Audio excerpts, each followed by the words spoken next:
آمنوا استعینوا بالصبر والصلاة. دې آیت نو ورستو هغه امور ذکر کوي چې کوم امور په انسان کې ثابت قدمي راولي، امور مصلحه للتثبت، او امور چې په انسان کې ثابت قدمي راولي. لکه ورستو کې جهاد ذکر راغلی دی، استعان صبر دی، صلات دی. یا ایها الذین آمنوا، اے مسلمانانو، استعینوا بالله امداد وغواړئ بالصبر فصبر کولو سره او صلات په اوس کولو سره. ان الله بشک الله تعالی مع الصابرین، د صبر والله سره دی. د صبر والله سره دی معنا دا ده چې د امداد د صبر والله سره دی. مع الصابرین د معیت نه مراد امداد د الله دی، ځکه چې د الله معیت خدای هر چا سره دی، زمون سره دی او د صابرین سره دی، د هر چا سره دی. دا آیت متشابهات نه دی، معیت د الله تعالی چې الله تعالی د هر چا سره دی. او نو موږ وایو الله په عرش باندې مستوی دی، او د علم او د قدرت په لحاظ بیا معیت د هر چا سره دی، کمای دو په بشانه. منځو او صبر د وضاحت مخکې شوی دی. د یولې په تور خصوص یاد کړل علماء په وجه تخصیص دا ویل دا چې اشد الاعمال الباطنيه على النفس الصبر. یو باطنی اعمال دی، یو ظاهري اعمال دی. باطنی اعمال په انسان په نفس باندې انسان سره صبر دی، صبر کول ډیر سخت باطنی اعمال دی ګران. او اعمال ظاهره کې مونږ ډیر ګران دي، سار مونږ ګران کاری په جمع کې په وړ کې یا د غرمې د اقیم شو خلق له خوب ورزي مونږ په کې راشي، دا ګران کار دی. ابو داود کی حدیث ته کان رسول الله اذا حزبه امر بعد الى الصلاه، کله چې رسول الله باندې مشکل راغی مونږ وکړو نو مونږ ډیر ښه عمل دی. ابراهيم عليه السلام چې کله هاجر ساره رضی الله عنها هغه بچا بوتله په دغه ټیم کې هغه مونږ باندې ودرېدو، په مونږ باندې. او نبی صلی الله علیه وسلم یو صحابي دی چې هغه هم یو د کور ترانه وي خزه ورته و چې کور کې سنشته ماشومان هم نار نه ور دي او د پراک هم سنشته. نو هغه ډیر زیات هغه سړی خپه شو، دا ګور سنشته، بهر راووتو. بهر د سره بهر راووتو یا پر راووتو چې ځان رزق وګوري، یا راووتو چې بس کور بچی ته پراک غواړي سبا کوي. نو په دې دوران کې خزه په موږ باندې ودرېدله، په موږ باندې ودرېدله دوران ته موږ چې وکړو یا دا چې سړی راغی او خزه ته و چې سشته کنيشته او نه سنشته. نو سړی وایي چې موږ کوم الله نه غواړم الله برکه. په موږ باندې ودرېدو، مشکات کې دا حدیث موجود دی چې موږ باندې ودرېدو چې موږ کله وکړو وکتل هغه چې کما چکې د پکور کې اجرا هغه پتاویدو باندې شوله، چکې ورته څه وایي میچن پتاویدو باندې شوله. او ردینا غنم او دا ورته لاندې راځي او ته لوخ دیو څومره لوخ مو هلته ډکړل. نو دی ویل چې دا چلې دا غنم د کوم ځای راځي او دا میچن څنګه تاوی. نو اخرت هغه په چته کو نو بس ودرېدل. نبی رسول الله راغی دا الله نبی دا شان چلو شو کور کې سنو زه بهر وته لما بیا را لما څه بیام نو موږ به وکړو او دا میچن تاوی دو باندې شولا. ول بیا څه چلو شو، ما دې سره وجود کو، ول بیا ختم، ول کتا سب نه وجود کړی دا تاوی دې پر بل وړو ورته دا موږ برکت دی. په موږ باندې ډیر کارونه کی. ان الله مع الصابرین، من الله تعالی صبر ولا وسره دی. ولا تقولوا لمن يقتل في سبيل الله اموات بل احياء ولكن لا تشعرون. دا آیت د شهیدانو د اعزاز باره کې دی. مخکې مونږ چې هغه امور ذکر کوي چې باغې باندې تثبت راځي، چې باغې باندې استقامت سره راځي او باغې کې jihad فی سبیل الله دی. و jihad کې بمړ کېږي الله دې ته بمړ نه وي، اعزاز عمر دې مړ وته موایا. شهید ته مړ ویل ګناه ده. شهید ته مسوک نو چې پلانې په افغانستان کې مړ شو، دنه کشمیر کې مړ شو، شهید شو. سو کوئی الله لا تقولوا لمن يقتل في سبيل الله اموات، مو آیا ورته مړي ځکه دا ژوند دي. قرآن مجید کې دو زیاده حکم راغلی دی چې شهید ته مړی مواد. یو حکم دا دی ولا تقولوا لمن يقتل، دویم نمبر مرازی ان شاء الله په سورۃ آل عمران کې آیت نمبر 169 هغه دسی دی ولا تحسبن الذين قتلوا في سبيل الله امواتا بل احياء عند ربهم يرزقون. التراغله دی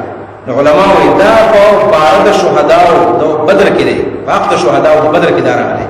او هغه په حق د شهدا د احد کې راغلی دی، حق د شهداي احد کې. نو په آل عمران کې د احد شهیدانو باره کې راغلی دی او یا کسان شهیدان شي، او په بدر کې څو کسان شهیدان شوي دي؟ 14 کسان. دا 14 کسان او یا دا سرور اتیا کسان دي مرو دا ژوند دي. د شهید اعزاز ډیر زیات دی، د شهید اعزاز ډیر زیات دی. الله وی بیان کوي ایو حدیث کې راځي شهید داسې فضایل دي چې الله انبیاء له دې ورکړي. دته جزئی فضیلت وي وردا معنا چرته ونه کی چې شهید د پیغمبر نه غوړه دی نه جزئی فضایل دي لکه پیغمبر مرشي دا هغه په غسل ورکول کېږي شهید ته نبی رسول الله یې غسل لماور کوي او دا په خپل وینو کې په خپل زخمونو کې تاسو خخ کوي او د قیامت پر ورځ باندې برازي اللون لون دم والريح ريح المسك چې رنگ به د ویني وي او بوی به د مشک وي نبی رسول الله تاسو خخ کوي دا آزاد الله تعالی ور کړی دی دې سره سره یو حدیث راغلی للشهید عند الله ست خصال شهید له الله وصفتونه داسې ورکړي چې دا بل چاته نه ملوي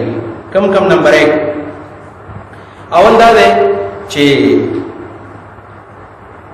یغفر له فی اول دفعه چې څنګه په باندې گزار ولګي د مغفرت نصیب شي دویم نمبر دا دی ويرى مقعده من الجنه چې کله د ساخي چې په دغه ټیم کې الله تعالی جنت خېج راستا جنت دی دریم نمبر دی ويجار من عذاب القبر دا قبر د عذاب نه محفوظ ترمذی کی حدیث دی دا ويجار من عذاب القبر دا قبر عذاب مشهید بیان نه تاسو نه غټه عذاب دی قبر عذاب نه بچي څلورم نمبر دا دی چې ويؤمر من الفزع الاكبر يوم القيامه يوم يفر المرء من اخيه جرازي غټ لوی غبرهټ وي شهید پر دې نه بالکل به خبري پروا به نه چې دا خلک کېږي خلک به تخت دی یو بل دا خپل خپلوان ځان ته جوختي چې تاسو لپاره شفاعت کوم یا کسان وګوري پنځم نمبر دا دی چې ويزوج مع 70 من الحور العين چې د در لپاره به د دوه او یا حور سره واده کیږي د عام جنتی لپاره دوه ودونه دي یو خپل واده خپل خزه سره جنت کې چې چا واده دنیا کې وي دویم هغه خزه چې د کافرانو فرشته کې دي او خاونه کافر دی او دا مسلمان ده به هم الله دې مسلمان لور کې به تناسب باندې شهید بدعا او یا ودونه کوي نوري ګوري به ولا الله خدمت تبارک کوي او بل دا دی چې يشفع في 70 من اقاربه شپږم نمبر دا چې دا او یا کسانو سفارش وکړي دا سعادت الله بل چا نه دی ورکړي دې سره سره نبی رسول الله فرمایي چې دا بل فضیلت دی چې جنت کې به هیڅوک نو چې دنیا ته لاړ شم واحد شهید و یا الله ما واپس دنیا ته بوزا دې لپاره چې زه الته شهید شمه او د شهادت اخون بیا واخلم دا ارمان به هیڅوک نه کوي نبی رسول الله دنیا کې سوال کړی دی چې لو وددت ان اقتل فی سبیل الله ثم اقتل ثم احیا ثم اقتل زما خو د دنیا کې شهید شم درې درې تمنا کړه اخرت کې صرف شهید دا تمنا کې ورسوک نه کوي دا تمنا کوي خدا را شهید فضیلت دی الله ولا تقولوا ما تاسو او د دې آیت مقصد هم دا دی کله چې بدر کې جنگ وشو چې دا کو منافقانو ذکر پدې بقره کې ډېر دی نو سوال واستسان شهیدان شو چې دا ډومبه جنگ مخ کې 40 شهیدان په جنگ کې نولې دي په ظاهر کې دوی ته دا نقصان ښکارې دوی چې بس دا ضایع شو ور دومره خلکو تکړه نبی رسول الله جنگ له بوت لوان شهیدان شو او دا ضایع شول لکه نن سبا چې دا خاص حتمن نوجوان دلم شهید شي خلکو یې ضایع شو ګور دلم واده کو دلم ډیګری پکا ولا ادم پکا ول دا ګناه ده نو ویدا سن الله ویلا تقولوا ما ويتا سليمان دا چا پاکي يقتلوا في سبيل الله چوجر الى الله بلار کې اموات ولا هم اموات د سموای چې دې مړ دي اموات خبر دې مدرای حذف دا معنا بعض خلک غلط کوي لا تقولوا لمن يقتل في سبيل الله ما ويدا خلق پاکي چې اوجل شي د الله بلار کې اموات مړ باندې غلط ده اموات معنا چې دې مړ دي هم اموات کسائر اموات ولي بل احياء بلکې دي ژوند دي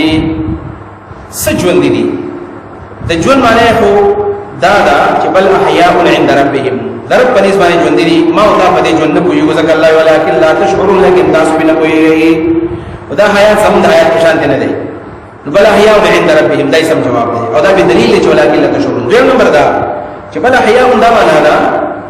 بل احیاء دا معنا ده چې یو خدای شهید بدن نه خوري کیږي شهید بدن نه خوري کیږي نو بل احیاء جندي اجسادهم دي بدلنا روح دي نه معنا ده او روحونه چرته دي نو حدیث کراغلی نسائی کی روایت ده مشکات شریف کې ده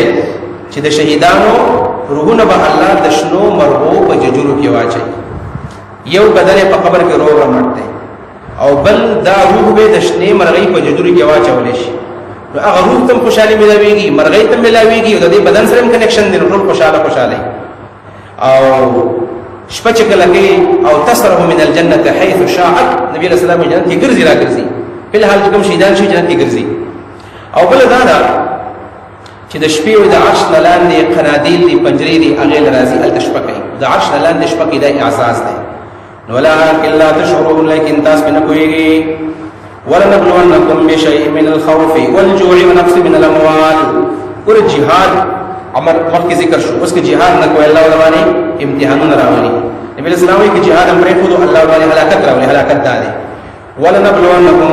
او خامخا امتحان کو پتا اسمانه بشيء بمعمولی سسا شيء تنوین تقلیل معمولی شيء من الخوف جاغیرا خوف یلتوي والجوع والوغدا خوف يرى جوع الوغى قهر عبد الله بن عباس القهر ونقص من الاموال او كميد مالونه ده والانفس كميد نفسونه ده انسانان کمشي جهاد کې خلق شهیدان شي والثمرات میوه کله الوغى شي کله يرى شي کله مال کمشي کله انسانان کمشي کله میوه کمشي دا امتحان کو الله په دې امتحان کې صبر کوا او بشیر الصابرین او زیر ورکا صابرین الله ته چې پکې صبر وکړي هغه زیر ورکا. یعنی په دې پنځو امتحاناتو کې صبر پکار دی. امام شافعی رحمه الله دا امتحانات اصل کې دا د دین امتحانات دي. د دین د دنیا نه دي ظاهر ته د دنیا کارږي یرا الوغا نفس الاموال نفس الانفس نفس الثمرات د دنیا امتحانات کوي. ودا په اصل کې د دین امتحانات دي. څنګه من الخوف مراد جهاد ده، جهاد نه خلک کېږي. والجوع د جوع مراد صيام ده، روزه کې خلک وګه تګي. نقص من الاموال د دې نه مراد زکات او انفاق فی سبیل الله، په زکات باندې مال کمیږي دا امتحان ده. والانفس انفس مراد بدنی امراض دي او شهادت فی سبیل الله ده، شهادت فی سبیل الله انسان کوم شي. والثمرات د دې نه مراد عشر ده، عشر دا امتحانات باندې الله کې د عبادت دي. بشر الصابرین صبر مراد صبر علی الطاعات تبیا صبر علی الطاعات. نو کده دین دنیوي مرادی امتحانات دنیوي د دنیا بیا د صبر مراد ده صبر علی المصائب، په دې تکلیفونو باندې صبر وکړي. او ګردین د دینه مراد چې بیا د صبر علی الطاعات مراد ده بشر الصابرین. او یا د دریم صبر علی المقدور چې د الله ستاسو وس کې لګلی و، نو لہذا په دې په نصیب کې دی واقع تقدیر کې دی، ولې صبر به وکړه. الذين اذا اصابتهم مصيبه قالوا انا لله وانا اليه راجعون. داوا صابرین یو صفت کې الذين صابرین الذين اذا اصابتهم مصيبه کله چې ورسېږي ته مصیبت قالوا دی وی انا لله من الله اقرار توحید کوي وانا اليه راجعون. من هم دی الله واپس کېدونکي یو، من الله واپس کېږو بابا اسباد المؤمنی. او د مصیبت په ټیم کې دا کلمه ویل دا اجر. نبی رسول الله دا تعلیم ورکړی دی چې مصیبت ټیم کې دا کلمه وایي، حتی په کې غل راشم دا کلمه وایا. هر قسم مصیبت راشي که مرګ دی او قبل څه شي دی. د دې سره سره نبی صلی الله علیه وسلم یو بل ذکر په بدلې دی چې د مصیبت په ټیم کې دا ذکر پکار دی. یو دی اللهم اجرنی یا اللهم اجرنی. اللهم اجرنی فی مصیبتی واخلف لي خیرا منها. دا معنا ده الله دې مصیبت را اجر راکا او کوم نعمت چې راواغس نعم البدل راکا. نعم البدل، نعم البدل بزې نعم البدل صحیح دی، نعم فعل بدل. او بلدا چې اللهم اجرنی فی مصیبت، الله په دې مصیبت کې مال پناه راکا، پناه راکا الله تعالی بل طرف ته وانه چې عقیده مې خراب نشي. دې ډېر خیر دی. په حدیث کې راځي ابن کثیر د دې آیت لاندې لیکل دی، واقعي بیان کما چې رسول الله صلی الله علیه وسلم ام سلمہ رضی الله عنها د ابو سلمہ خزدا هغه نبی صلی الله علیه وسلم چې دا ذکر مونږ وکړو دا مونږ کوو، نو زما خاون وفات شو ابو سلمہ، نو ما دا کلمه ویلا چې اللهم اجرنی فی مصیبتی واخلف لي خیرا منها. بیا مې سوچ کوم چې یو خو د دې واقع د دې ذکر مقصد دا دی چې دا کوم نعمت الله واغستو مال الله کې خره کی، نو چې دا ابو سلمہ نو ما تاسو خاون ملاوي شي. بل طرف ته خبر د نبی علیہ السلام نه پاره کې مې شک نه کوم. په دې شش پنځ کو ما چې زما هغه عدت تیر شو د متوفا عنها زوجها عدت سلور میاشتې لسره دي. ما خپل جامع راغستې تال کې منځلې خانه کې، لیکن نبی علیہ السلام راغی زمونږه اجازه وکړه، ما اجازه ورکړه، لاس مې صفاقل خپل کپڑے مې منځلې راغلم راته کې ناس ته مې چې د الله نبی خوراک سکات نورستو سره پر راغلی وي. ویل نبی علیہ السلام ما ته خبر ورکړه چې زه حیران کړم، د ام سلمې ستا په تاسو راغلی ما او نکاح سره کوم. وې زمانه خبرې یې شولې چې ته زو چې د نبی علیہ السلام په نکاح کې راتل ام المؤمنین ګرځیدل. ویل درې خبرې مې ذهن دراله چې رسول الله زب څنګه ستاسو نکاح وکم، ما کې خدای غټ غټ عیبونه دي. ویل کم دی ما ویل چې یو عیب ما کې دا دی چې زما خو دومره ډېر عمر دی، وړي خزه ما زب ستاسو خدمت وکړم. ویل دویم ویل ما ورته ویل چې د الله نبی زما خو بچی دي عمر او زینب د ابو سلیمان پاتې شوي نو دې سبا سب کوم چې واده وکم دا بچو کو د نار او د لوګي نمړش او دا زما ځونه کېږي چې دا زستا قدر د زمانه پاتې کېږي دریم دا مې چې زما خو د ابو سلیمان سره د ازادي واچي هغه تاسو نشم کولای ما به به د بیان نه کله وشولې جبه کې به تیزی وا او هغه ته مې دې خبرو کړل خاون مې خود الله نبی د الله نبی په شان کې گزار کفر دی ویل نبی صلی الله علیه وسلم چې درې وړه خبرې وړې دي یو خبردار ته زما جبه تیز را زما د مجلس او زما د صحبت اثر داده استا اخلاق بالکل ټیک شي جواب استا په کنټرول کې شي دا د الله د نبی مجلس اثراتو د نیکانو خلق ټول مجلس د اثراتي ځکه نیکان خلک غلطي خبرې نه کوي خلک په خپل ټیک خبرې کوي بیا دمخې کنځلې کې دلته کنځلې منځلې وکي څوک پسې ونه خاندي نو به بیا ورسره کنځلې نه کوي عام په مجلسونو کې خلک بے باک خبرې کوي نیکانو مجلس کې صالحین مجلس کې کینې نارو په خبر پسې نه خاندي توجه نور کې خود به خود خپل کنټرول شي بیا نبی رسول الله خپل مجلسو دویم دا چې ته چې زما بچی دي نو کتب بالفرض زما خزه شو نو ستا بچی به زما بچی بیا کنه زما بچی ستا ساتما او درې نمبر دا وی خند الله پسې چې ته بډای نو زکم ځوان یم زما ورته په زوستونه وخت دی اسلام ورته 50 نه وخت دی نو خیر دې تما تقبل ای زما صبر جواب نو د نبی صلی الله علیه وسلم سره نکاح وکړه بیا مې د واده نه بعد سوچ کوو چې دا به ما کوم یو عمل کړی چې د نبی صلی الله علیه وسلم صحبت تراغله مخکې د دوه بچو عمر د عمر او د زینب اوس المؤمنین وګرځیدل د لګونو د ارګونو خلق مو شولا ویلما چې دا مې د غم پټې بیا ذکر کړو چې اللهم اجرني فی مصیبتی واخلف لي خيرا منها دا یاد کې یو دا وای هر مصیبت چې راځي اللهم اجرني فی مصیبتی واخلف لي خيرا منها او د اسم منصوب دی راغله دی منقول له چې اللهم اجرني فی مصیبتی واخلف لي خيرا منها نو الله تعالی وی اولئک داخل علیهم فدیبان صلوات من شاباسیدی صلوات شاباسیدی من ربهم الذي رب ذرف ورحمة رحمت دے یا صلوات عام رحمت ندی ورحمت خاص رحمت دے بے واولائک ذا کسان هم المحتدون دی پس ملار باندی دی پہدایت باندی دی واخر دعوانا الحمد